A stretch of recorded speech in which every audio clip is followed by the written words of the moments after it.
YLBH Apik Sulawesi Tengah. Berani melapor itu hebat. Baik Sobat Apik, di episode kali ini saya Gaby yang akan menjadi host di podcast untuk edisi bersama Dr. Ocha.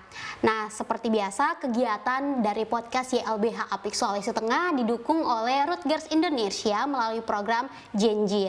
Dan seperti biasa, podcast ini akan memberikan informasi dan juga edukasi terhadap teman-teman Sobat Apik. Dan kali ini seperti yang sudah saya sampaikan, saya tidak sendirian, saya bersama dokter cantik kita nih. Ada Dr. Rosalina Lago atau yang sering disapa Dr. Ocha. Nah, biasanya nih memperkenalkan, kalau saya yang memperkenalkan nih agak sedikit melenceng nih ya. Boleh kali ya Dr. Ocha sendiri yang memperkenalkan dirinya dengan kesehariannya biasa di mana sih Dr. Ocha? Yap, terima kasih Gaby. Benar, nama saya Dr. Rosalina Lago, biasanya dipanggil dengan Dr. Ocha. Sehari-hari saya bekerja di Puskesmas Birobuli, khususnya di layanan PDP HIV Puskesmas Birobuli. Oke, berarti kalau mau cari Dokter Ocha ada nih di... Selalu ada. Oke, selalu standby ya. Nah ya, sesuai dengan topik kita di edisi kali ini, kita akan membahas keputihan. Dan keputihan ini mungkin memang paling umum sering ditemui oleh perempuan ya, begitu ya Dokter Ocha ya. Nah, sebagai pembukaan nih Dokter Ocha, bisa tidak sih dijelaskan kepada Sobat Apik apa sih keputihan itu Dokter Ocha? Oke. Jadi memang keputihan ini masalah yang hampir selalu dikeluhkan oleh wanita. Jadi kalau kita lihat keputihan itu pada dasarnya adalah sesuatu yang normal. Ya, jadi keputihan itu cairan yang umumnya berwarna bening atau agak putih-putih sedikit. Atau agak off-white itu yang dikeluarkan oleh vagina kita, dikeluarkan oleh uterus kita, dikeluarkan oleh serviks kita. Fungsinya apa? Satu, sebagai lubrikasi. Kemudian yang kedua, untuk melindungi vagina kita dari infeksi. Jadi sebenarnya keputihan itu sesuatu yang normal. Ya. Nah, Dokter Ocha kan bilang nih keputihan normal. Sebenarnya ada tidak sih ciri-ciri dari keputihan normal itu? Ya, itu. Kalau keputihan yang normal itu pertama kita lihat dulu dari warnanya. Jadi warnanya itu harusnya bening atau agak putih sedikit. Kemudian dia tidak berbau. Oh, begitu. Ada aromanya tapi nggak bau. Tidak bau dan tidak baunya itu nggak tajam dan bau amis begitu, itu enggak. Terus konsistensinya biasanya dia lebih cair. Ada juga pada masa-masa tertentu mungkin keputihan kita akan lebih kental, misalnya kalau lagi masa ovulasi atau pada ibu hamil juga bisa keputihannya lebih kental dari biasanya. Dokter Ocha kan bilang ada warnanya nih. Apa sebenarnya arti dari warna keputihannya? Apakah ada kalau misalnya putih terlalu putih berbahaya atau bahkan mungkin putih kekuning-kuningan? Kan itu ya biasanya paling umum ya ditemui. Biasa kalau pasien kita anamnesa juga kita tanyain warna keputihannya apa. Apakah dia bening? Kalau bening tadi kan kita kategorikan sebagai sesuatu yang normal. Ya. Kemudian kalau misalnya warna lain itu ada kuning, agak keabu-abuan atau dia hijau, itu kemungkinan besar bisa mengarah ke infeksi, terutama infeksi menular seksual. Kemudian ada lagi yang warnanya mungkin agak kecoklatan atau agak merah-merah. Nah, untuk keluhan seperti ini bisa juga satu infeksi atau ada proses inflamasi lainnya di vagina, itu perlu langsung ke dokter. Oh, jadi kalau sudah menemui tanda-tanda seperti itu harus ke dokter ya. Nah, kira-kira nih dokter boleh di-share juga tidak sih infeksi yang menyebabkan keputihan ini apa saja? Oh ya, sebenarnya satu yang paling sering itu adalah jamur. Ya, jamur itu biasanya karena terlalu lembab atau terlalu banyak manipulasi kita lakukan pada vagina, misalnya dosing yang cuci vagina itu berlebihan, kemudian seringnya memakai pembalut. Ya, atau pembalut yang tidak diganti-ganti itu juga bisa. Kemudian sesuatu yang menyebabkan pH vagina itu pokoknya jadi tidak normal, itu yang biasa menyebabkan adanya infeksi jamur. Kemudian yang kedua tentu saja infeksi bakteri. Ya, bakteri ini paling sering kita lihat atau kita temukan di lapangan, misalnya pada infeksi menular seksual. Itu banyak, ada gonore, ada chlamydia, ada trichomoniasis. Oh wow, ini bahasanya agak sedikit Ya, berat. nama-nama kumannya seperti itu. Iya. Tadi dokter bilang ini kalau terlalu sering memakai pembalut. Nah biasanya kan perempuan itu di saat menstruasi, selain dia memakai pembalut semasa dia menstruasi, ada juga nih yang biasanya tidak saat menstruasi menggunakan panty liner. Nih dok, apakah itu boleh seperti itu atau harus punya batas waktu juga untuk mensterilkan ya? Sebenarnya kan panty liners itu kita gunakan kalau misalnya kita lagi mengalami periode keputihan yang berlebihan. Untuk mengurangi rasa tidak nyaman, gatal, itu boleh pakai panty liners. Tetapi yang biasanya agak terlewatkan untuk mengganti. Oke, menggantinya. Iya, jadi biasanya udah pakai dari pagi, nanti pulang kantor misalnya jam 4 sore baru diganti. Padahal enggak, kalau kita rasanya dia sudah tidak kering seperti semula, sudah sangat basah, sebaiknya segera diganti. Ya. Kemudian mencuci vagina juga jangan berlebihan. Jangan pakai sabun yang aneh-aneh, entah sabun ada apanya lah, aroma apa, cuci biasa saja. Dengan sabun mandi juga boleh. Kemudian dengan air biasa, dan jangan lupa yang suka terlupa tuh, kita suka menyeka vaginanya itu bolak-balik. Dari depan ke belakang, belakang ke depan, harusnya satu arah aja. Ya karena dianggap simpel ya kan? Iya, padahal justru itu yang menyebabkan banyak terjadinya infeksi ke vagina karena kuman-kuman yang dari daerah sekitar anus ke bawah sampai ke depan. Jadi harusnya satu arah aja tuh. Jadi terbawa ya? Ya. Jadi kalau membasuh vagina tuh satu arah aja, depan ke belakang. Ya, berbicara terkait keputihan memang sangat menarik ya, apalagi ini sering ditemui oleh perempuan, tapi ada kadang yang tidak mau terbuka, bahkan hanya merasa keputihan itu biasa saja ya. Nah, tadi dokter menyinggung nih ada infeksi yang menyebabkan keputihan. Terus kira-kira kenapa sih bisa terjadi infeksi pada vagina? Ya, tadi sudah sedikit kita bahas ya. Pertama, faktor kebersihan tentu saja, kebersihan. Banyak yang kita menganggap sepele membasuh vagina itu, atau mungkin termakan juga dengan iklan sana sini, kalau harus beli ini. Sebenarnya vagina kita tuh udah diciptakan dengan perlindungannya sendiri. Justru kalau kita membersihkannya terlalu ekstrim, bakteri-bakteri baiknya itu yang fungsinya melindungi vagina akan ikutan mati. Kemudian infeksi berikutnya itu bisa didapatkan dari yang tadi kita sempat singgung juga, infeksi menular seksual, yaitu bakterinya bisa masuk atau ditularkan ke vagina kita melalui hubungan seksual yang beresiko. Yang beresiko itu apa? Yang tidak pakai kondom sebagai pengaman, atau yang gonta-ganti pasangan seksualnya. Jadi itu bisa menyebabkan infeksi pada vagina, terus menyebabkan keputihan juga ya? Iya. Kira-kira ini dok, kalau misalnya kita keputihan setiap hari itu normal tidak sih dok? Pada beberapa kasus ada yang mengalami keputihan setiap hari. Jadi ini keputihan itu kan cairannya itu dipengaruhi juga pembentukannya oleh hormon.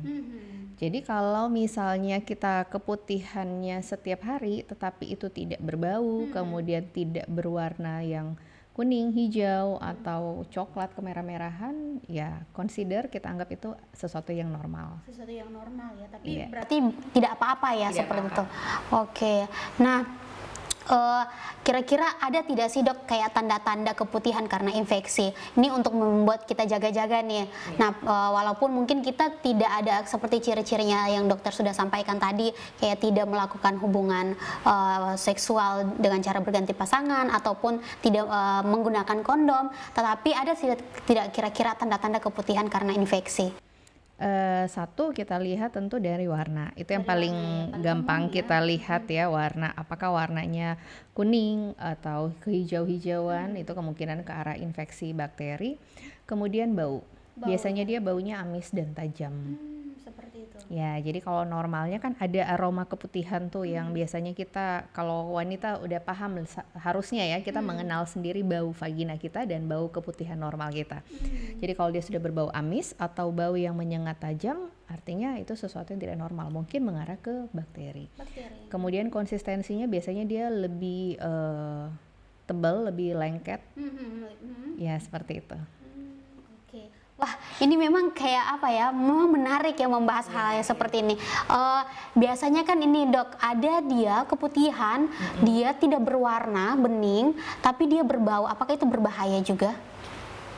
Kalau dia sudah mulai berbau amis, kemudian dia tidak mengalami perubahan warna, kemudian itu berulang, saya rasa kita perlu untuk konsultasi ke dokter. Nah, ini ada pengaruh dari hormon tidak yang hal yang seperti ini? Kalau untuk bau amis sih paling besar kemungkinannya karena infeksi. Karena infeksi ya? Iya. Oke. Baik, nah ini berarti hal ini juga berkaitan nih dengan cara kita menjaga kebersihan vagina. Nah, ada tips tidak sih dok, bagaimana kita menjaga kebersihan vaginanya?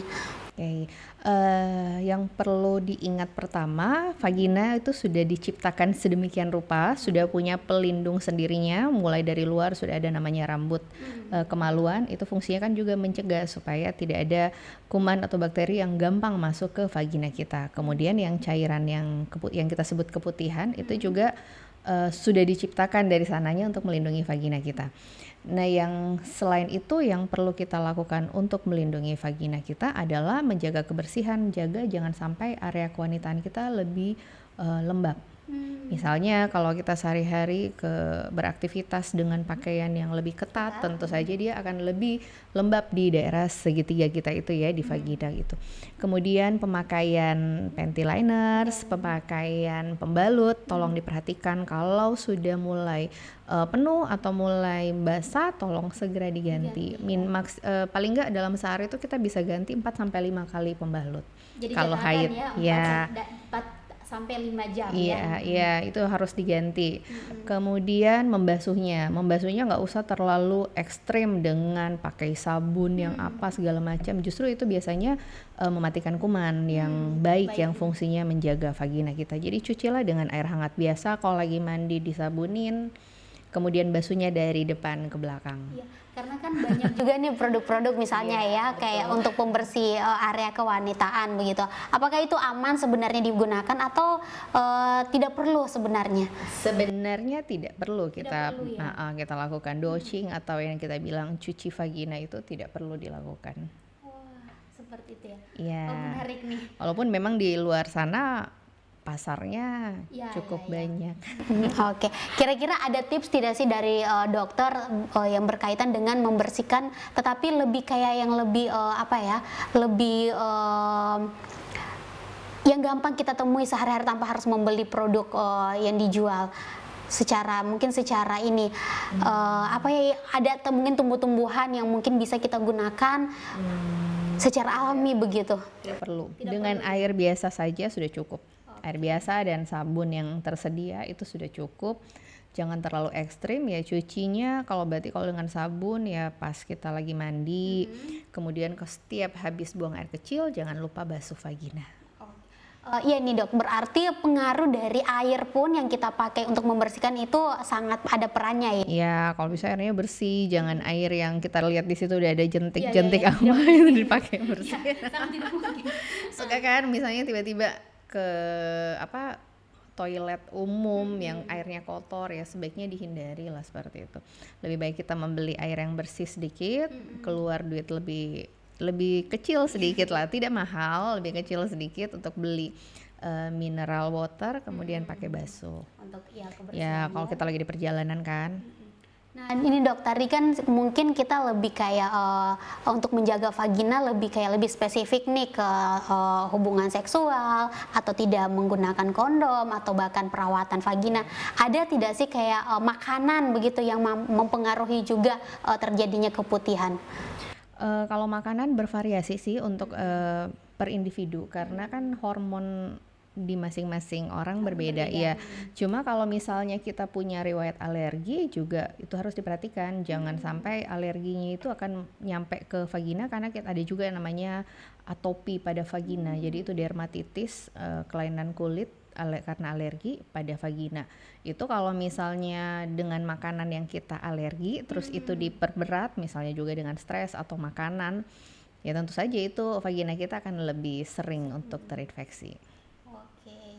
Wah, Keren nih, ini satu pengetahuan baru juga buat saya karena asal saja sih biasanya untuk urusan kebersihan vagina itu memang yang pada dasarnya saja begitu. Apalagi kalau ada produk yang dibilang bagus, kebanyakan nih apalagi sebagai seorang perempuan kan mau menjaga kebersihannya pasti ikut membeli.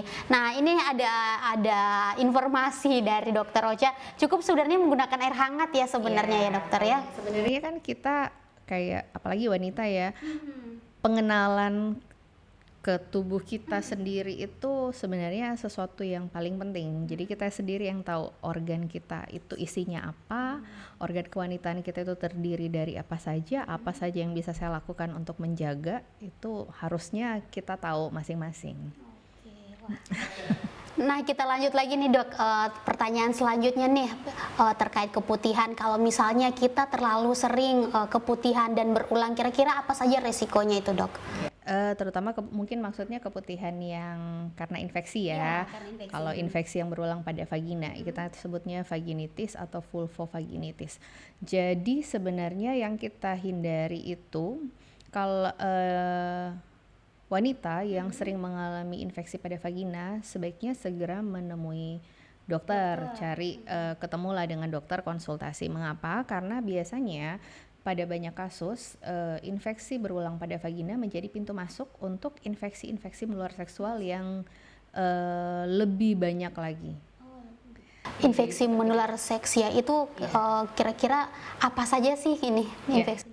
Kalau yang dari vagina biasa kita temui itu bakterial vaginosis. Jadi itu namanya biasa kita sebut BV singkatannya. Jadi ini sebenarnya infeksi yang bisa saja karena bakteri yang masuk ke vagina atau karena yang ditularkan dari pasangan seksual. Kemudian ada juga bisa trichomoniasis, kemudian bisa sifilis, dan yang paling parah tentu saja bisa terinfeksi HIV. Ya kalau kita tahu kan HIV salah satu infeksi menular seksual yang sampai saat ini belum ada pengobatannya. Berarti jadi catatan nih kalau sudah berulang keputihannya karena infeksi harus temui dokter segera. Ya sebaiknya kita ketemu dokter, jadi kita bisa cari tahu tuh penyebab infeksinya apa, kemudian apakah infeksi itu sudah merusak organ yang lebih dalam lagi daripada vaginanya. Kalau seperti itu dok, ada penyembuhannya tidak sih kalau misalnya dia sudah terlalu sering keputihan karena infeksi? Apakah ada penyembuhannya? Sebenarnya sangat tidak disarankan kalau kan sekarang semua bisa diakses ya dari internet. Jadi kalau keputihan minum apa, beli obat apa, jadi langsung mengobati diri sendiri.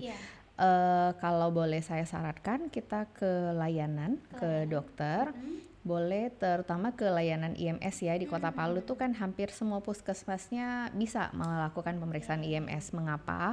Kami akan melakukan pemeriksaan di situ, jadi diambil sampel cairan dari keputihannya yang kita curiga infeksi, kemudian itu akan kita periksa di bawah mikroskop. Jadi kita mau lihat kumannya apa, kemudian nanti dari situ kita bisa tahu pengobatan yang tepat apa. Jadi nggak salah pengobatan, kemudian nggak main ngebom antibiotik atau mungkin tebak-tebak saja, kayaknya ini jamur, saya minum obat jamur, kayaknya ini apa ya. Jadi sebaiknya periksa. Ya karena banyak sebenarnya kalau mau dibilang ke perempuan itu kadang suka tertutup ya dengan diri sendiri. Ketika menemui kasus seperti itu lebih baik didiamkan. Nah padahal tahu-taunya sudah terinfeksi. Mungkin rasanya malu kan mencari layanan. Oke. Nah kira-kira nih dok, kalau di tempatnya dokter nih sekarang, apakah juga membuka ini kan? Itu kalau boleh alamatnya di mana? Sekalian promo layanan nih. Supaya jadi edukasi juga nih. Mungkin ada yang nonton tapi malu-malu langsung mau ketemu. Ditahu nih PKM mana yang kemana. Biasanya pasien tuh suka malu ya karena kalau diperiksa berarti saya harus terlihat vaginanya dan segala macam, atau mungkin akan bertemu banyak orang. Padahal di layanan IMS yang tersedia itu sudah cukup terjaga privasinya, kemudian tidak akanlah yang hal-hal yang tidak diinginkan oleh pasien itu terjadi, kita hindari itu. Untuk di layanan kami di Puskesmas Biroboli melayani pemeriksaan seperti ini juga. Jadi kalau misalnya ada teman-teman yang mengalami keputihan berulang dengan tanda-tanda infeksi dari baunya, dari warnanya, dari konsistensinya, boleh ke Puskesmas Biroboli. Kami buka Senin sampai Sabtu. Bisa langsung ke kliniknya. Ada ruangan tersendiri untuk klinik IMS. Oke. Jadi catatan nih Sobat Apik, bahwa kalau sudah menemui kasus-kasus yang seperti Kak Ocha, Dokter Ocha, so akrab sekali ya saya memanggil Kak Ocha.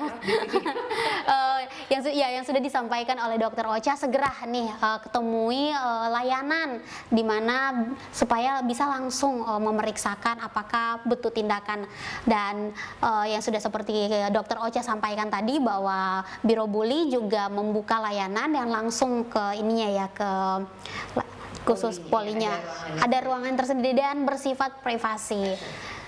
Baik Sobat Apik, memang berbicara terkait permasalahan perempuan, apalagi berkaitan dengan keputihan nih, tidak akan ada habisnya dan selalu penasaran karena ini adalah keseharian yang sering ditemui oleh perempuan.